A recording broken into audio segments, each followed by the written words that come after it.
Hello my dear student, good morning. Vasant Panchami के बाद एक बार आप सबों का पुनः स्वागत है।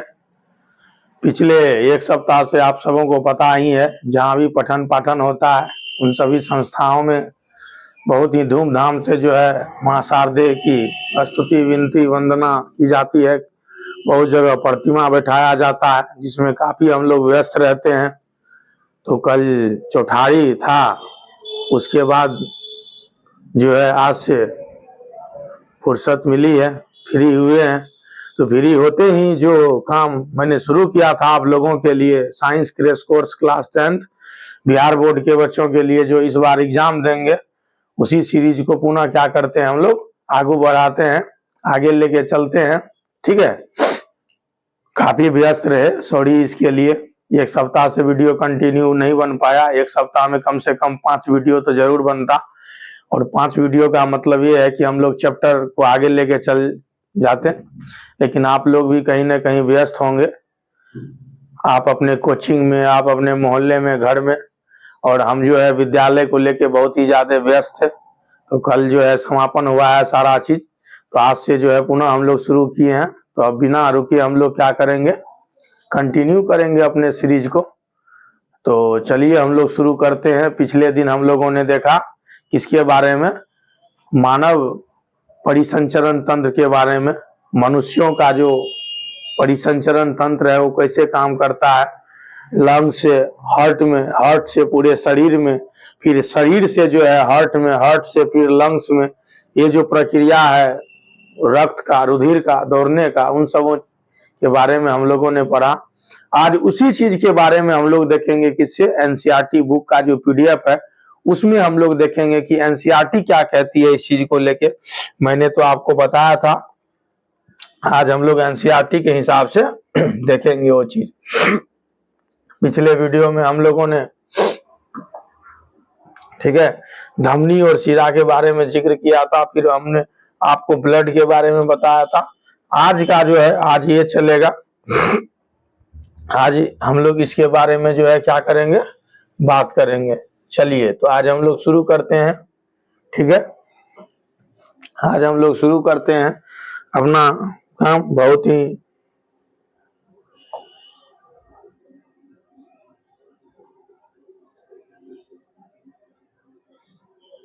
देर कर दी हम लोग, लेकिन कर भी क्या सकते हैं। पूजा पाठ कर रहे हैं, पढ़ रहे हैं उन्हीं को, सम्मान भी उन्हीं का है, काम भी उन्हीं का है, करना तो पड़ेगा। चलिए तो हम लोग शुरू करते हैं मानव परिसंचरण तंत्र का बचा हुआ जो वीडियो का पार्ट है वो। तो ये क्या है, ये है फुफ्फुस, जिसको हम लोग क्या कहते हैं, लंग्स। क्या कहते हैं, लंग्स कहते हैं। ठीक है, और ये जो आप देख रहे हैं ये संरचना, ये संरचना किस चीज का है, तो ये संरचना है किसका, दिल का। शेप से तो आप समझ ही गए होंगे ये किस चीज का संरचना है, हार्ट का, हार्ट का। और ये जो आप देख रहे हैं ये शरीर है, ये पूरे शरीर है।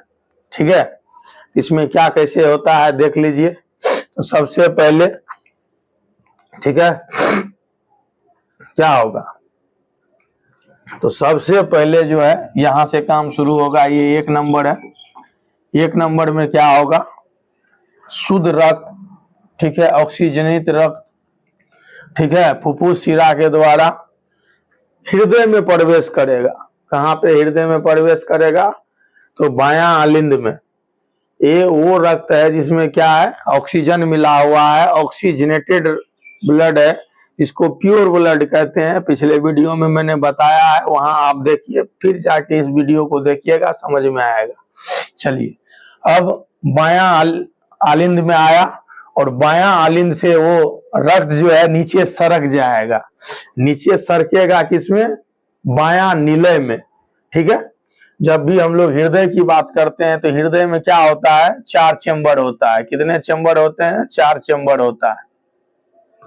1 2 3 4, और ये चारों चेम्बर का अपना अलग अलग क्या होता है, काम होता है।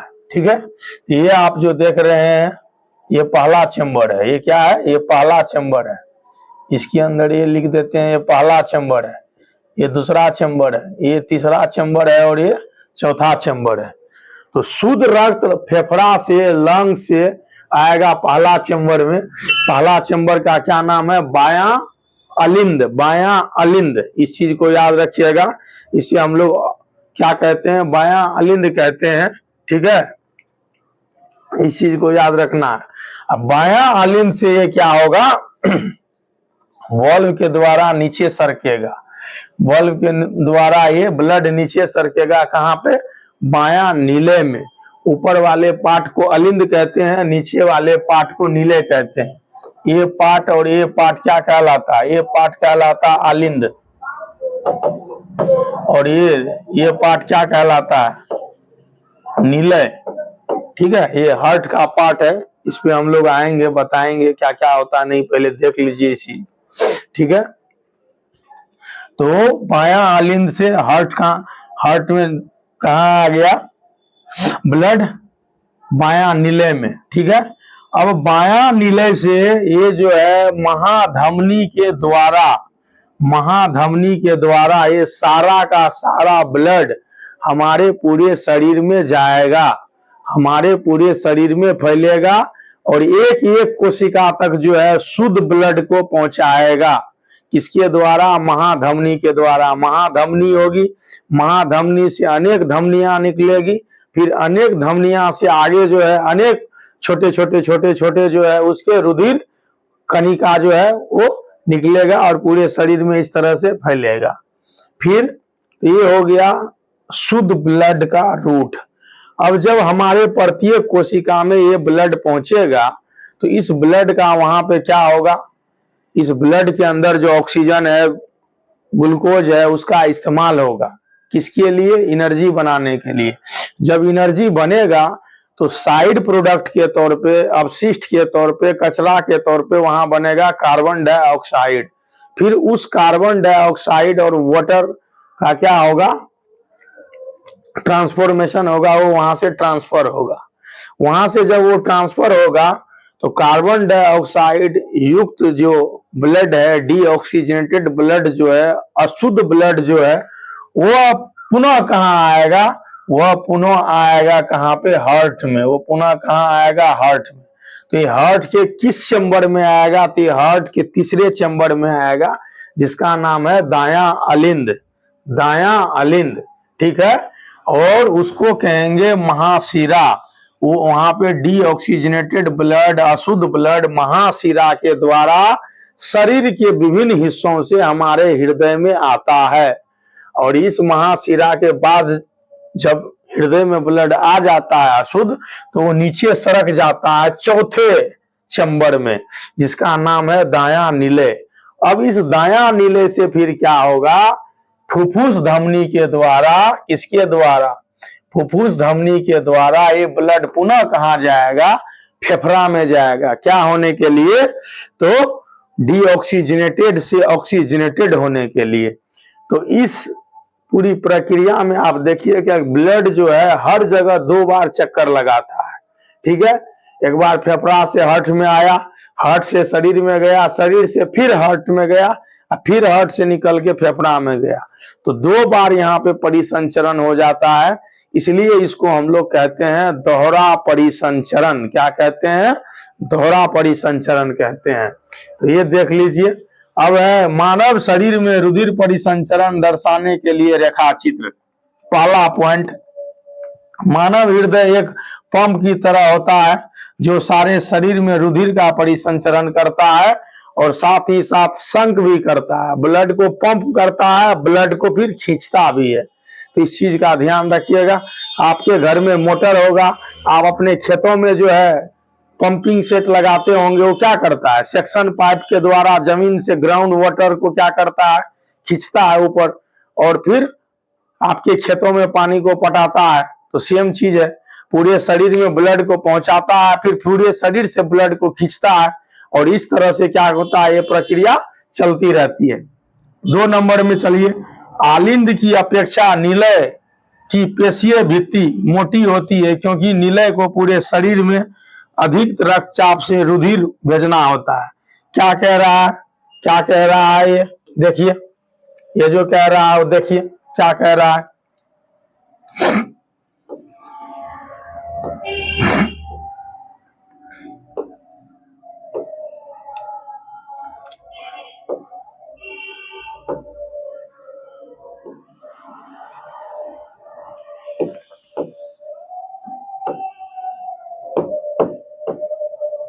ये देखिए, ये बन गया हम लोगों का क्या, तो ये हृदय बन गया। क्या बन गया, ये हृदय बन गया।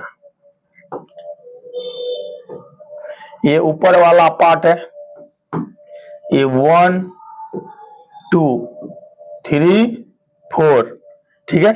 ये ऊपर वाला पार्ट जो है 1 और 3, ये क्या कहलाता है, ये आलिंद कहलाता है। क्या कहलाता है, ये आलिंद कहलाता है, ठीक है। और ये नीचे वाला पार्ट जो आपको दिख रहा है, ये नीचे वाला पार्ट, ठीक है। इस नीचे वाला पार्ट का क्या मतलब हो गया, ये 2 और 4, इसे हम लोग कहते हैं निलय। क्या कहते हैं, निलय, वेंट्रिकल निलय कहते हैं इसे। तो ये निलय क्या करता है, ये क्या करता है, पंप करता है। जब ये पंप करता है, प्रेशराइज करता है, तो ब्लड जो है तेजी से, ब्लड जो है तेजी से, ठीक है, निकलता है कहाँ, बाहर। किसके द्वारा, महाधमनी के द्वारा, ठीक है, निकलता है, ठीक है। किसके लिए, शरीर के लिए, ठीक है। इस चीज को ध्यान में रखना है, समझ गए। फिर ये क्या करता है, इधर चलिए, अब इधर हम खींच देते हैं। फिर यहां से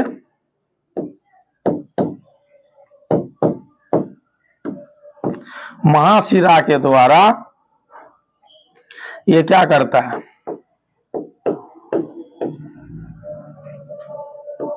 ठीक है, इधर से आ गया,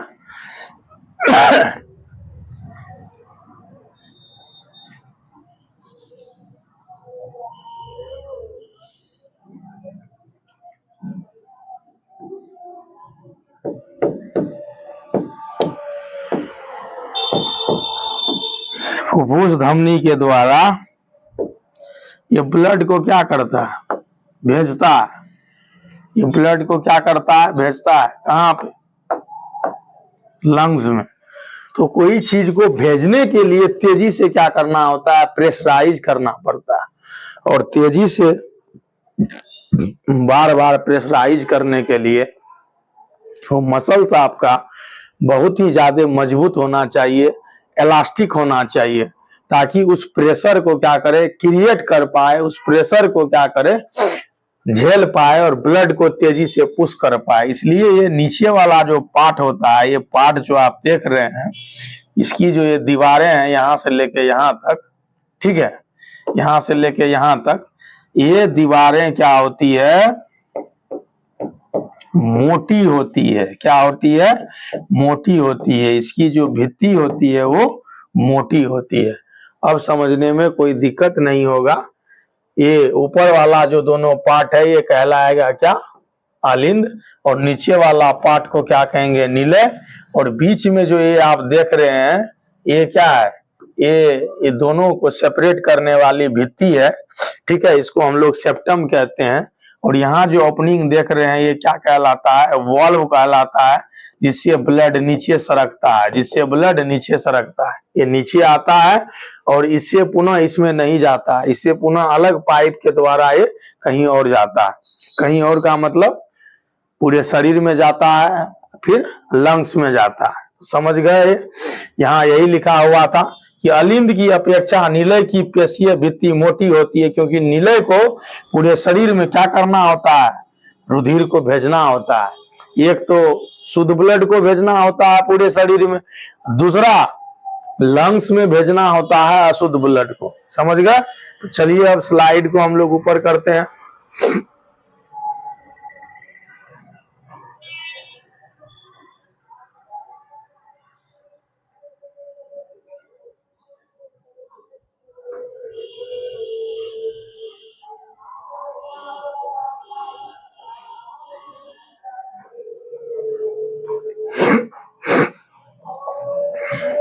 एक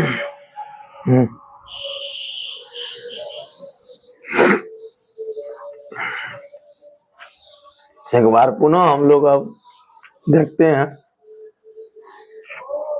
ये मानव हर्ट का चित्र है।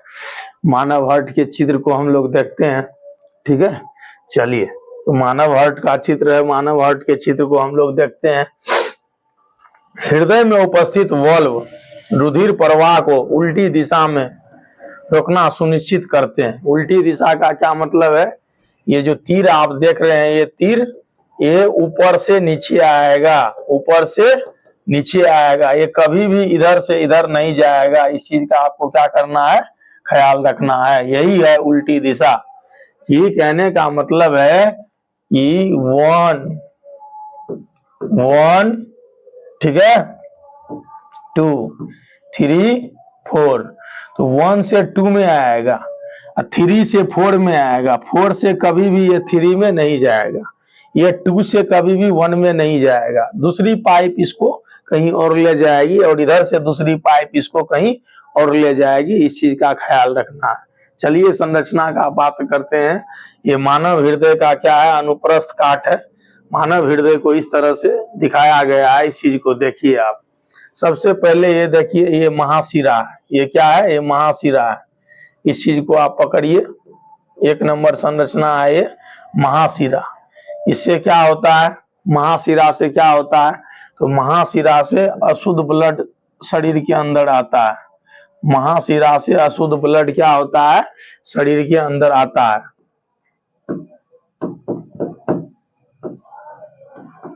अशुद्ध रक्त आता है, ठीक है। देख लीजिए, ये इसी का पार्ट है, ये ऊपर वाला पार्ट है, ऊपर वाला पार्ट है, ठीक है। ये भी 1 नंबर ही है, दोनों एक ही चीज है। देख लीजिए, ठीक है। तो ये देख लीजिए, आपके हृदय के किस साइड में अशुद्ध ब्लड होता है और किस साइड में शुद्ध ब्लड होता है। इस चीज का आपको क्या करना है, ख्याल रखना है, ठीक है। ये राइट साइड है और ये जो है लेफ्ट साइड है। तो लेफ्ट साइड जो है आपका क्या होगा, शुद्ध ब्लड का पार्ट होगा और राइट साइड आपका क्या होगा, अशुद्ध ब्लड का पार्ट होगा। इस चीज को आप देखिए। चलिए, ये देख लिए। अब हम लोग इधर आ जाते हैं। ये है महाधमनी, ठीक है। इस चीज को देख लीजिए। महाधमनी क्या करता है, ब्लड को ले जाने का काम करता है। ब्लड को क्या करता है, ले जाने का काम करता है। कैसा ब्लड को, शुद्ध ब्लड को। ये क्या करेगा, शुद्ध ब्लड को ले जाएगा। कहाँ ले जाएगा, तो शरीर के विभिन्न भाग में, शरीर के, ठीक है, विभिन्न भाग में, है ना। इस चीज को देखिए, शरीर के विभिन्न भाग में क्या करेगा, इस चीज को ले जाएगा, ठीक है। समझ गए। ये देख लीजिए, ये वाला पार्ट जो है यहाँ से यहाँ तक गई है और ये खुली है, ये है महाधमनी। उसके बाद ये नीचे वाला पाइप जो है, ये है फुफ्फुस धमनी। फुफ्फुस धमनी का क्या काम है, हम आपको बता चुके हैं। फुफ्फुस धमनी जो क्या होता है, फुफ्फुस धमनी का क्या काम होता है, फुफ्फुस धमनी जो है लंग्स के लिए काम करता है। लंग्स के लिए काम करता है। फुफ्फुस का मतलब हम आपको क्या बताए थे, फेफड़ा बताए थे, ठीक है। तो ये अशुद्ध ब्लड को क्या करेगा, क्या करेगा, अशुद्ध ब्लड को, अशुद्ध ब्लड को ट्रांसपोर्ट करने का काम करेगा, ठीक है। अब चलिए, तो ये देखिए, अब उसके नीचे है ये क्या, फुफ्फुस शिरा। ये फुफ्फुस शिरा क्या करेगा, ये लंग से शुद्ध ब्लड लाएगा। ये लंग से शुद्ध ब्लड क्या करेगा, लाएगा, ठीक है। ये धमनी जो है ये ले जाने का काम करेगा और ये शिरा जो है उसको लाने का काम करेगा, ठीक है। बायां आलिंद, बायां निलय, ये सब बता चुके हैं। वल्व आपको बता चुके हैं। ये 2 वल्व होता है यहाँ ब्लड को ऊपर से नीचे सरकने के लिए, और इस चीज को हम लोग क्या कहते हैं, विभाजिका कहते हैं या सेप्टम कहते हैं। देख लीजिए, ठीक है। ये है हृदय का संरचना जो हम आपको बता चुके हैं। एक ही चीज को 2 बार 4 बार बताने की जरूरत नहीं है। ये चित्र देख लीजिए 5 नंबर के क्वेश्चन में ये आता है। 5 नंबर के क्वेश्चन में आप चित्र बना के हृदय का और इसके बारे में बता देना है। दायां अलिंद, ठीक है, उसके बाद जो है दायां अनिलय, बायां अलिंद, बायां अनिलय, बीच की ये विभाजिका वॉल्व बता देना है। महाधमनी महाशिरा लिख देना है। फुफ्फुस धमनी फुफ्फुस शिरा लिख देना है और आपका काम इससे चलेगा और 5 नंबर आ जाएगा। रक्त कैसे होता है, ट्रांसपोर्ट कहाँ से क्या होता है, ये सब बता चुके हैं, बार बार बताने की आवश्यकता नहीं है।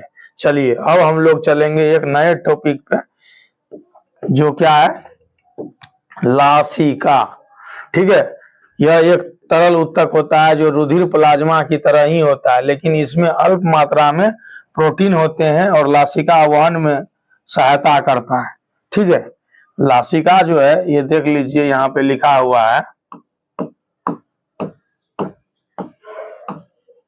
इसे हम लोग इंग्लिश में कहते हैं लिम्फ।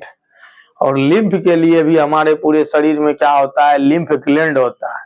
ये ब्लड के साथ ही वहन होने वाली एक संरचना है जो पूरे शरीर में क्या होता है, फैला हुआ रहता है और खास करके ये प्रोटेक्शन का काम करता है, प्रोटीन को ट्रांसपोर्ट करने का काम करता है। ये सारा काम जो है लासिका के द्वारा होता है। और लासिका का बचा हुआ पार्ट जो है उस पर हम लोग देखते हैं, क्योंकि इस पे काफी चर्चा हो चुका है। तो देखिए कितना सारा कुछ इसमें दिया हुआ है। ठीक है, तो अभी तक जो हम लोग पढ़ रहे थे वो मानव हृदय, मानव परिसंचरण तंत्र के बारे में पढ़ रहे थे। अब मानव परिसंचरण तंत्र के बाद का जो वीडियो है वो पौधों में कैसे परिसंचरण तंत्र होता है उसके बारे में जो है दिया गया है कि पादपों में कैसे परिवहन होता है, पादपों में कैसे परिवहन होता है। तो पादप में जो परिवहन होता है उसको एक थोड़ा सा आप देख लीजिए, ये भी क्वेश्चन आता है। पादप में परिवहन होने के लिए क्या होता है, संवहन तंत्र पाया जाता है। और ये संवहन तंत्र में 2 तरह का मुख्य रूप से उत्तक काम करता है। ये 2 तरह का उत्तक काम करता है। ठीक है, ये दोनों तरह के उत्तक को आप देख लीजिए। ये दोनों तरह का उत्तक कौन सा उत्तक है, एक उत्तक को हम लोग क्या कहते हैं, एक उत्तक को हम लोग कहते हैं जाइलम और दूसरे उत्तक को हम लोग कहते हैं फ्लोएम। ठीक है, तो पादप में क्या होता है, संवहन तंत्र। और ये संवहन तंत्र में 2 उत्तक होता है। पहले का नाम क्या है, जाइलम, और दूसरे का नाम क्या है, दूसरे का नाम क्या है, फ्लोएम। ठीक है, इस चीज का ध्यान रखना है। और ये दोनों आपस में मिलके क्या करता है, संवहन तंत्र का निर्माण करता है। चलिए, तो जाइलम सबसे पहले देखते हैं। जाइलम पादप तंत्र का एक अवयव है जो मृदा से प्राप्त जल और खनिज लवण का वहन करता है, जबकि फ्लोएम पत्तियों के द्वारा प्रकाश संश्लेषण के द्वारा जो भोजन बनता है, जो उत्पाद बनता है, उसको पौधे के अन्य भागों तक पहुंचाता है। तो सबसे पहला चीज क्या है, मान के चलिए आपको बताते हैं।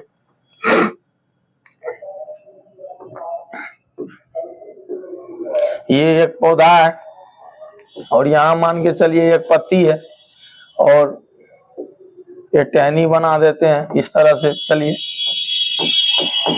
तो ये जड़ हो गया और इधर मिट्टी है।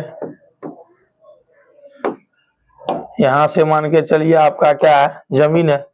और ये चैनल इस तरह से बना हुआ है संवहन तंत्र का, संवहन तंत्र का चैनल बना हुआ है। ठीक है, संवहन तंत्र का क्या है, चैनल बना हुआ है। और इसी चैनल में क्या है, ये दोनों तरह का पाइप लगा हुआ है।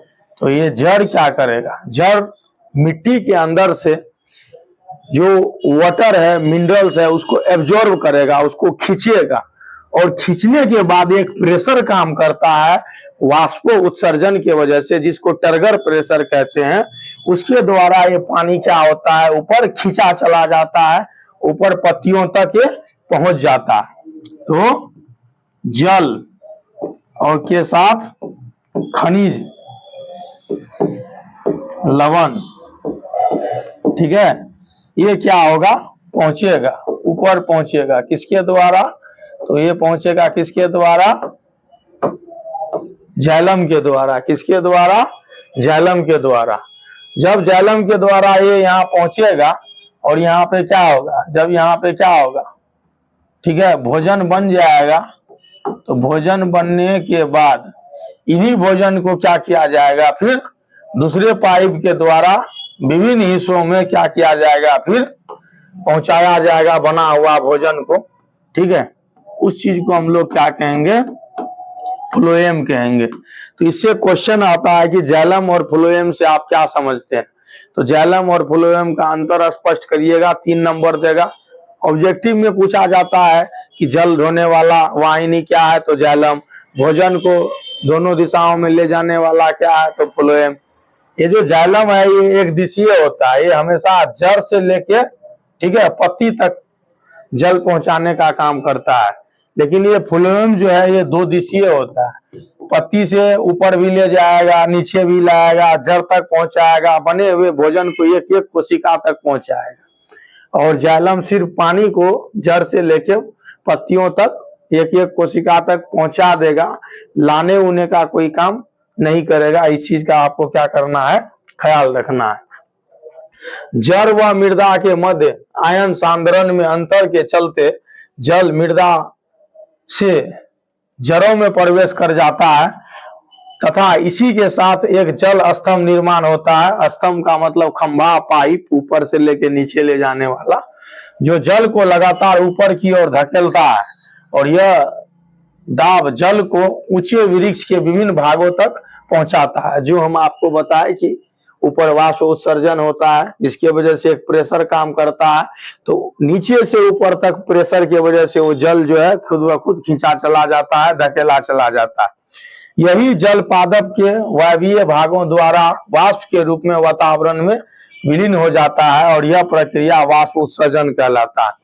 प्रकाश संश्लेषण के लिए जो जल की आवश्यकता होती है, उस जल के उपयोग के बाद जो भी जल बचता है पौधों के अंदर, वो सब वो क्या करता है, वो पत्तियों के द्वारा वाष्प के रूप में उत्सर्जित कर देता है।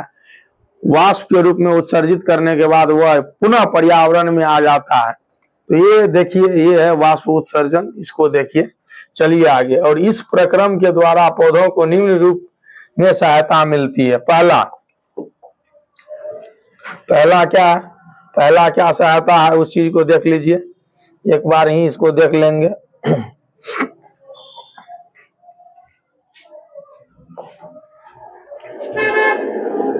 पहला क्या है, तो भोजन तथा दूसरे पौधों में ये कैसे होता है, उस चीज को हम लोग देखेंगे। ठीक है,